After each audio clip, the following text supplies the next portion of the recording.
नमस्कार, ABP news पर हाजिर हूं मैं रोमाना इसार खान। 2024 तैयारी शुरू देख रहे हैं आप और सबसे बड़ा सवाल यह है कि क्या पटना में प्रधानमंत्री नरेंद्र मोदी के खिलाफ साजिश रची जा रही थी।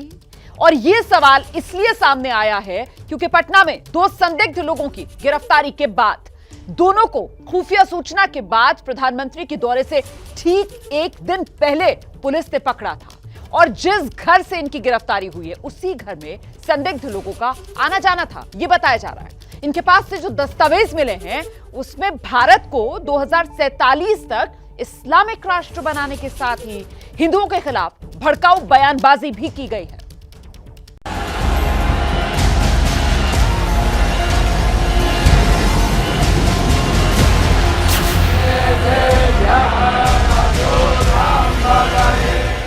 बाबा बैद्यनाथ की, बाबा बैद्यनाथ की। 12 जुलाई यानी बीते मंगलवार को प्रधानमंत्री नरेंद्र मोदी झारखंड गए थे। यहां देवघर में उन्होंने बाबा बैद्यनाथ की पूजा की।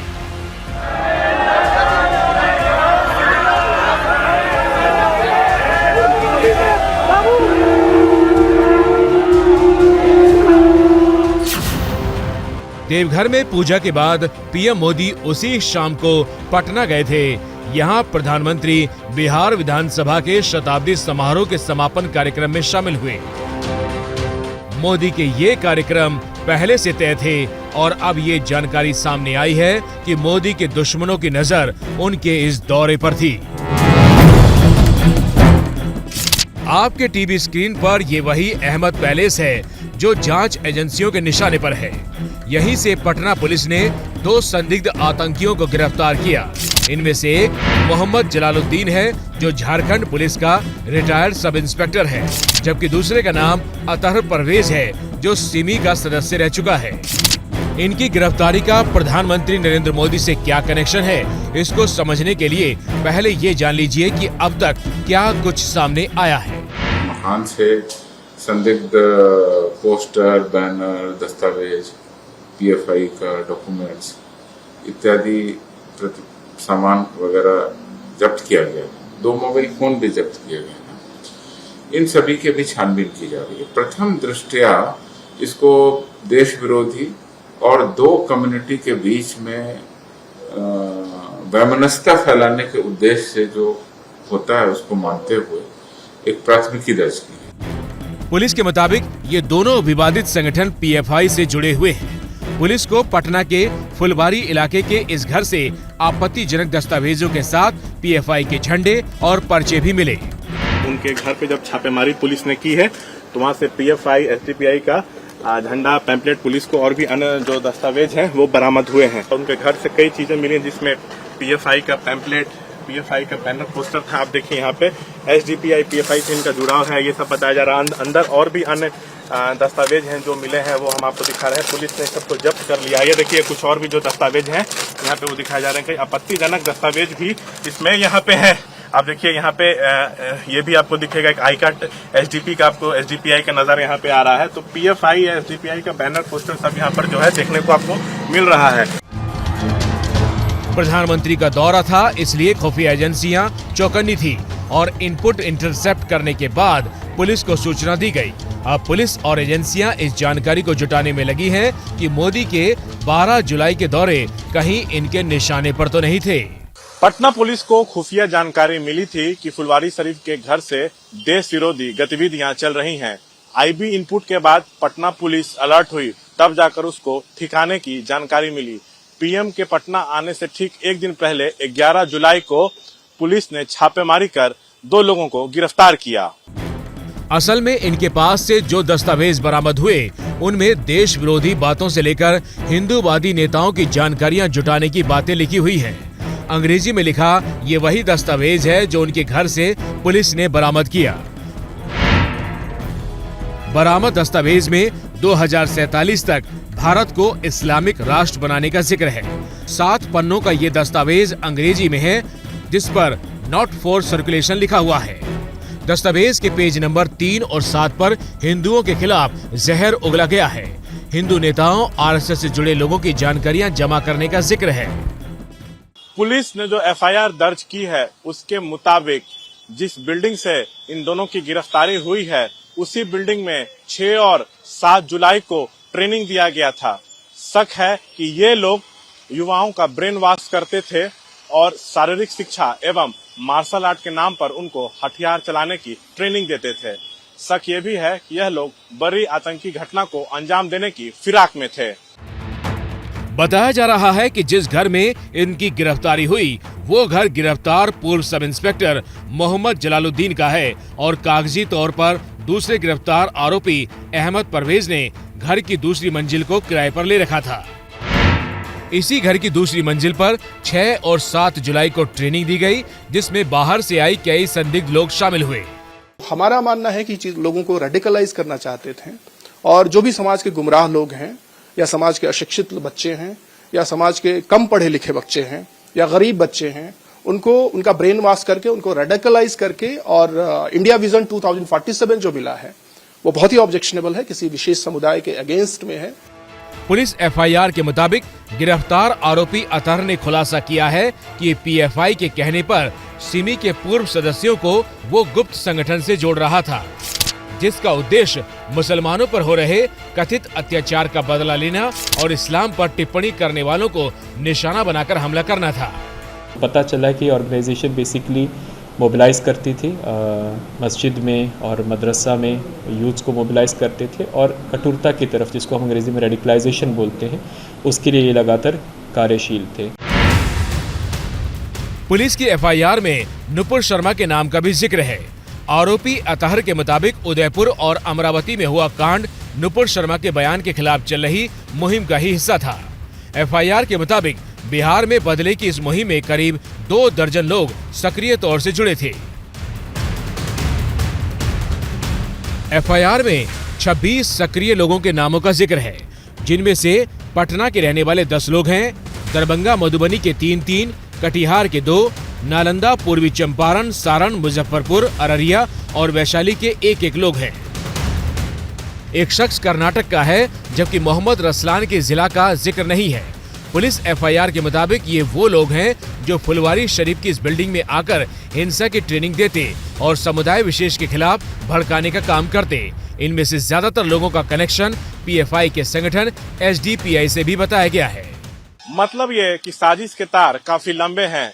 इस मामले में उस पीएफआई का नाम सामने आ रहा है सीधे तौर पर, जो हाल के दिनों में अपने कारनामों के लिए विवादों में रहा है। कानपुर हिंसा और रामनवमी के दौरान देश में हुए अलग अलग हिंसों में भी इस संगठन का नाम जुड़ा था। हालांकि पीएफआई पटना के इस टेरर कनेक्शन के आरोपों को खारिज करते हुए पटना पुलिस के दावों को हास्यास्पद बता रहा है। पुलिस अब सच का पता लगाने में जुटी है और जांच इस दिशा में भी हो रही है कि कहीं इन लोगों की साजिश 12 जुलाई को पटना गए पीएम मोदी के कार्यक्रम में गड़बड़ी फैलाने की तो नहीं थी। नहीं, उस प्रकार का कोई स्पेसिफिक इनपुट नहीं है कि ये प्रधानमंत्री जी के दौरे को लेकर ये हो रहा था। ये काफ़ी देर से हम इसको फॉलो कर रहे थे, लेकिन जैसा कि मैंने आप लोगों को बताया है कि जब इस प्रकार की हाई प्रोफाइल विजिट्स होती हैं और माननीय प्रधानमंत्री उनकी सुरक्षा को लेकर काफ़ी इनपुट्स आती हैं हम लोगों को, तो हम लोगों के जो भी सोशल मीडिया मॉनिटरिंग सेल्स होती हैं, स्थानीय इनपुट होती हैं, टेक्निकल इनपुट होती है, उसको हम लोग सुदृढ़ करते हैं। उसी क्रम में हमको जानकारी प्राप्त हुई थी कि इस प्रकार के प्रशिक्षण शिविर ऑर्गेनाइज किया जा रहा है। मोदी इससे पहले 2013 में जब बिहार गए थे तब आतंकियों के निशाने पर थे। तब पटना के गांधी मैदान की रैली में धमाके भी हुए थे। और अब आपको दिखाते हैं बादलों का विद्रोह। पानी आसमान से बरस रहा है और उसकी वजह से संकट जमीन पर। देश के आधे से ज्यादा राज्य भीषण जल प्रहार की चपेट में। आज भी इस संकट की कुछ हैरान करने वाली तस्वीरें सामने आई।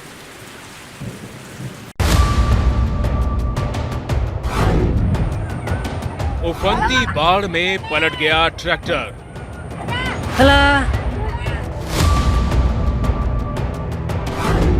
भारी बारिश से दरकी बुनियाद तो धड़ाम हो गई बिल्डिंग।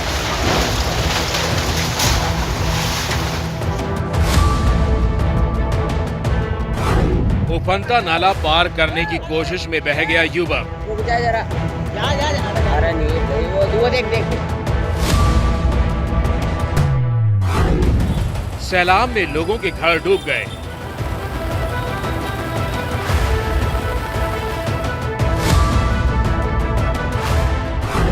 भीषण बारिश से दरिया बन गया शहर। गायत्री मंदिर। बाढ़ में फंसे लोगों का रस्सी और ट्यूब से रेस्क्यू।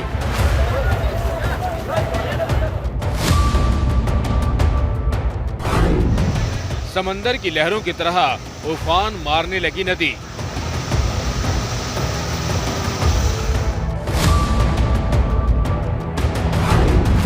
भारी बारिश और जल जमाव ने थामी शहर की रफ्तार।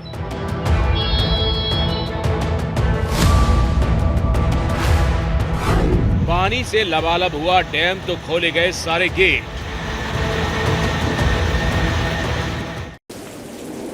देखिए, गुजरात पर कुदरत का सबसे ज्यादा कहर बरपा है। ज्यादातर इलाकों में तेज बारिश का सिलसिला थम नहीं रहा है गुजरात में, और यही वजह है कि नदियां ही नहीं, डैम भी उफान पर। कई रास्ते बंद करने पड़े। दर्जनों गांव ऐसे हैं जहां बिजली सप्लाई पूरी तरीके से ठप हो चुकी है। और सिर्फ गुजरात की अगर बात की जाए तो गुजरात में ही अब तक 80 से ज्यादा लोगों की मौत हो चुकी है।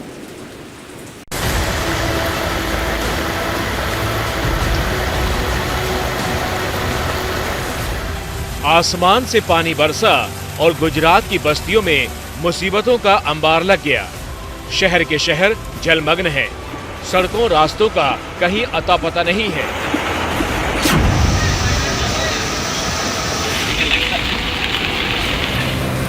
गलियों से मानो दरिया बह रहा है। इन तस्वीरों ने पिछले कुछ दिन से पूरे गुजरात को बड़ा बेचैन कर रखा है।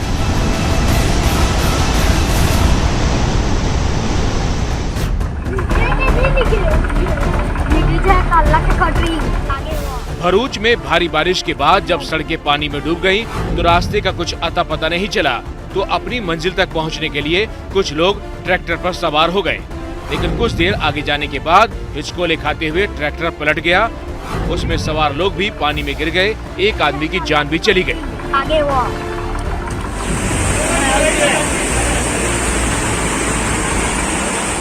ये पोरबंदर के राना वाव की तस्वीरें हैं। कई घरों में पानी घुस गया है।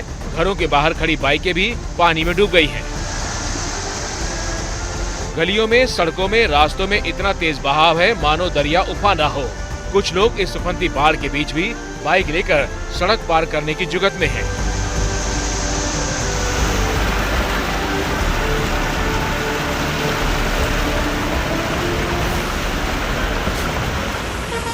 नवसारी जिले का चिखली ताकुला बाढ़ से दरिया बन गया है। कावेरी नदी में आए उफान चिखली में घुसा।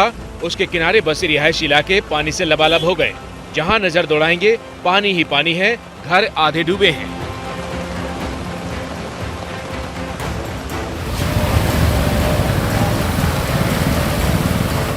ये बरसात नवसारी शहर पर बहुत भारी गुजर रही है।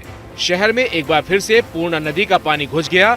यहाँ इतना पानी भर गया कि शहर तालाब में बदल गया। घर डूबे हैं, दुकानें डूबी हैं, मूर्तियां भी डूबी हैं। सड़कों पर कई फीट पानी जमा है।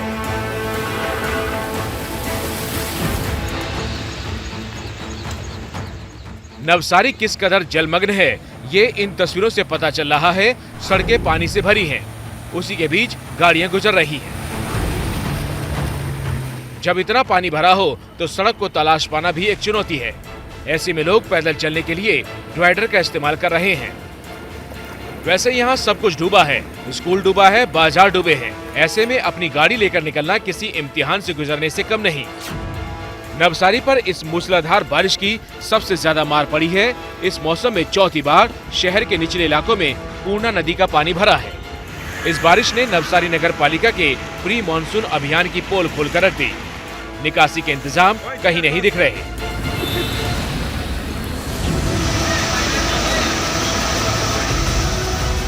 कुदरत का प्रहार कितना आक्रामक है, इसे इन तस्वीरों से समझिए। पूर्णा नदी में ऐसा उफान है मानो कोई समंदर उमड़ आया हो।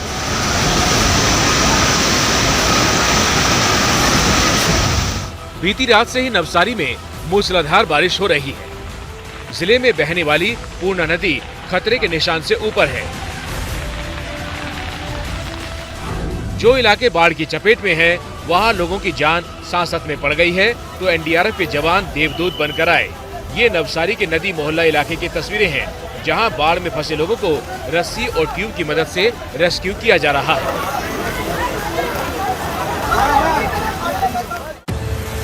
नवसारी में मूसलाधार बारिश ने लोगों को घरों में कैद कर दिया है। ये नवसारी के विजलपुर और मारुति नगर इलाके की तस्वीरें हैं। घरों में फंसे लोगों के सामने मुसीबत दोगुनी है। कई लोगों के घरों में बाढ़ का पानी घुस चुका है। साबरकांठा की ये तस्वीर बड़ी डराने वाली है। सूखी नदी में ट्रैक्टर से कुछ लोग बालू निकाल रहे थे, तभी भारी बारिश की वजह से ऊपर बैराज से सूखी नदी में पानी छोड़ा गया। अचानक बाढ़ आ गई, अफरा तफरी मच गई। ट्रैक्टर को निकालने की जुगत कर रहे लोग यहीं छोड़कर भाग गए। पानी में ट्रैक्टर डूब गया। ओवरफ्लो होने की वजह से पानी बैराज से ही नहीं, डैम से भी छोड़ना पड़ रहा है। तो ऐसी डरावनी तस्वीरें सामने आई। ये वलसाड के बधुवन बांध से पानी छोड़े जाने के दौरान एक्सक्लूसिव तस्वीरें हैं। पानी का इतना रौद्र रूप आपने शायद ही देखा हो।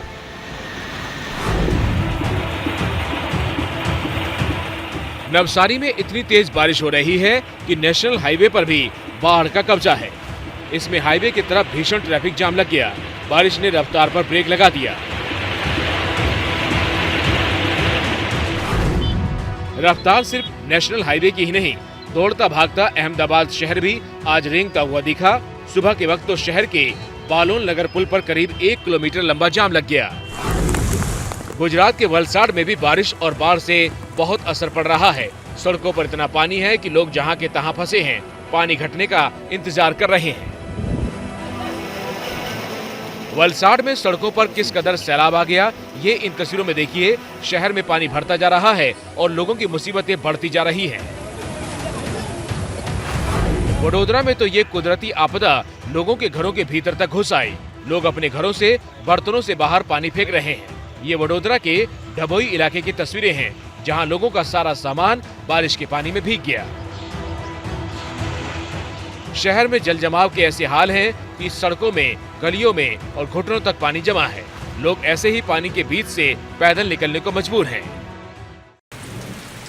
गुजरात में तो तबाही मची ही है। आपने रिपोर्ट देखी, मध्य प्रदेश से लेकर महाराष्ट्र, तेलंगाना से लेकर केरल तक भी कुदरत इसी तरीके से कहर बरपा है। अच्छा, गुजरात के अलावा देश के दूसरे हिस्सों में कितना नुकसान हुआ और इस संकट से निपटने के लिए क्या इंतजाम किए जा रहे हैं, ये विस्तृत रिपोर्ट देखिए आप। कैमरे में कैद ऐसा तूफान देखा नहीं होगा। इतना भीषण तूफान कि पूरा शहर कांप गया। पेड़ उखड़ गए, बिजली के खंभे गिर गए, बस गनीमत रही कि जान बच गए। ये डराने वाली तस्वीरें केरल के कोच्चि की हैं, जहां भारी बारिश और लगभग 10 मिनट तक आए तूफान से बड़ा नुकसान हुआ। इसमें करीब 40 घर बर्बाद हुए हैं। नीचे उफनती गोदावरी नदी और हवा में हेलीकॉप्टर और उस पर लटका हुआ एक शख्स। ये रेस्क्यू ऑपरेशन की तस्वीरें तेलंगाना से आई हैं, जहां सोमनपल्ली से बकरी चराने गए 2 चरवाहे बाढ़ में फंस गए। जान बचाने के लिए वो एक टेंट पर चढ़ गए, जहां से वायुसेना के हेलीकॉप्टर के जरिए उनको बचाया गया।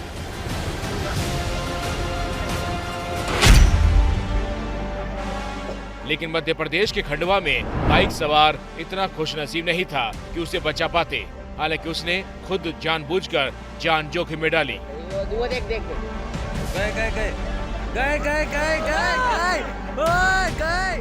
हुआ ये कि बरसाती नाला पार करते समय युवक बाढ़ में बह गया। इतना ही नहीं, उफनते नाले में एक अन्य बाइक सवार भी फंस गया, जिसे समय रहते बचा लिया गया। ऐसी ही लापरवाही नागपुर के मौदा तालुका के तरसा गांव में इस बाइक सवार ने की। बाढ़ पुल के ऊपर बहने लगी तो बाइक सवार जान जोखिम में डालकर बाइक निकालने लगा। गनीमत ये रही कि सही सलामत ये पार हो गया। इंदौर में कल तेज बारिश के बीच चंद्रभाना इलाके में कार बहने लगी तो लोगों के होश उड़ गए। इस कार में 4 लोग सवार थे। ऐन वक्त पर पुलिस को खबर की गई, तब जाकर चारों की जान बच पाई। ये महाराष्ट्र के पालघर की तस्वीरें हैं, जहां एक एम्बुलेंस ड्राइवर एक गर्भवती महिला को अस्पताल पहुंचा रहा था, लेकिन नाले में भीषण उफान के बीच वो जान जोखिम में डालकर एम्बुलेंस को आगे बढ़ाकर ले गया।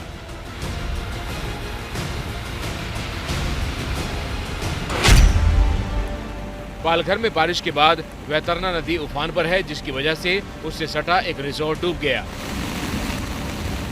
पालघर में मुसीबत इसलिए भी आई है क्योंकि यहाँ के डैम ओवरफ्लो हो रहे हैं। पालघर में सूर नदी पर बने धमानी बांध के सभी 5 गेट खोल दिए गए, तब ऐसी विकराल तस्वीरें सामने आई।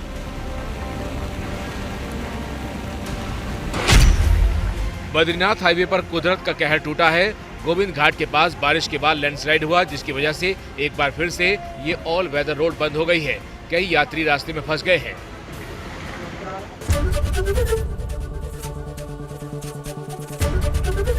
एबीपी न्यूज आपको रखे आगे।